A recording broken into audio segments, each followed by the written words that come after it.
सीधी जिले में आरटीओ विभाग की उदासीनता के चलते सड़क दुर्घटनाओं में लगातार बढ़ोतरी हो रही है।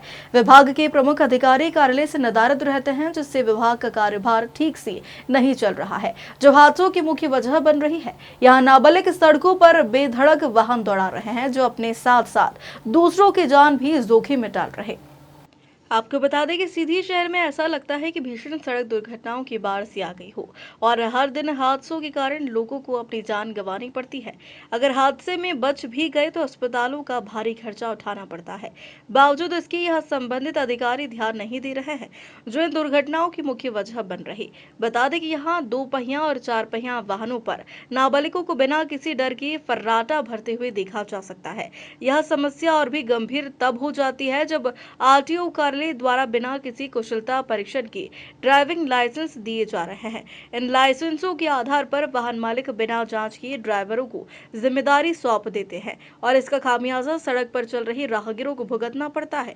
लेकिन जब तक कोई बड़ी दुर्घटना नहीं हो जाती, तब तक इन समस्याओं पर किसी भी प्रकार के ठोस कदम नहीं उठाए जाते हैं। जहां इस पूरी समस्या को लेकर हमारे संवाददाता मनोज मिश्रा ने स्थानीय लोगों से खास चर्चा की।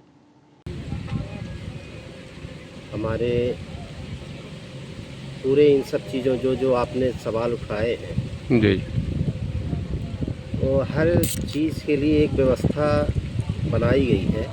जी, जी, शासन प्रशासन के द्वारा एक हर चीज़ के लिए एक व्यवस्था बनाई गई है।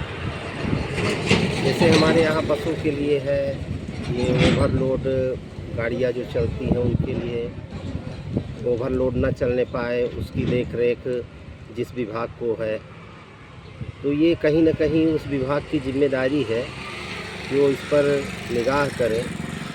ओवर ज़्यादा यात्रियों से भरी बस कई बार देखा गया है कि हादसे का शिकार हो जाती है। इसमें बहुत मासूम लोगों की जान चली जाती है।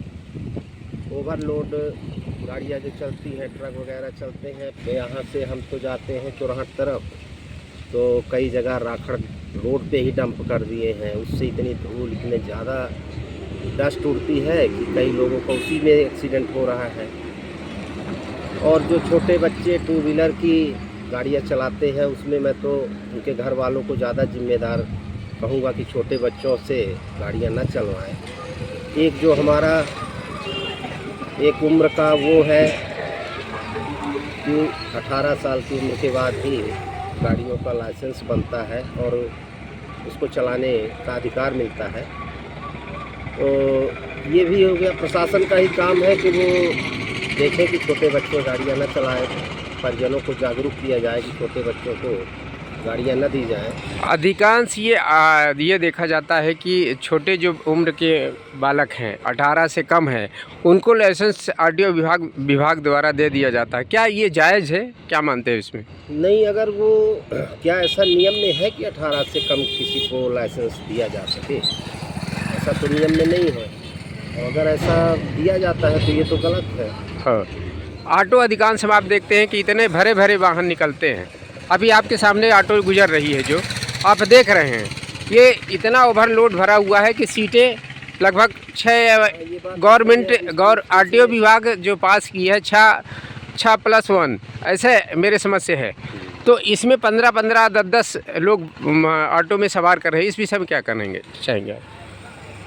इस विषय में यही है कि ये तो गलत है। अगर उसमें 6 लोगों का पास है तो उसमें 6 लोग ही जाएं।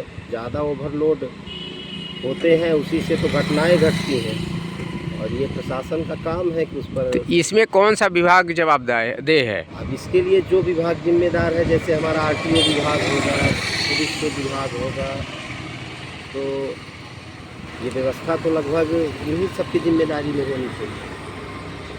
ये भी बात है कि ज़िले में आरटीओ ऑफिस खुली है, जिला अधिकारी बैठते हैं। आए दिन विभाग के अधिकारी सीधी और शहडोल के चार्ज में है। सीधी कम से कम समय में बैठते हैं। क्या कहना है आपका? कैसे चलेगा प्रशासन इस तरह? इस विषय में क्या कहना चाहिए? अब इस विषय में मैं एक छोटा सिंपल उदाहरण दे के कह सकता हूँ कि अगर किसी घर का मुखिया ही गायब हो तो उस घर में, तो आप जानते हैं, अगर कोई जाता है तो एक गिलास कोई पानी नहीं पूछने वाला होता। हाँ, हाँ।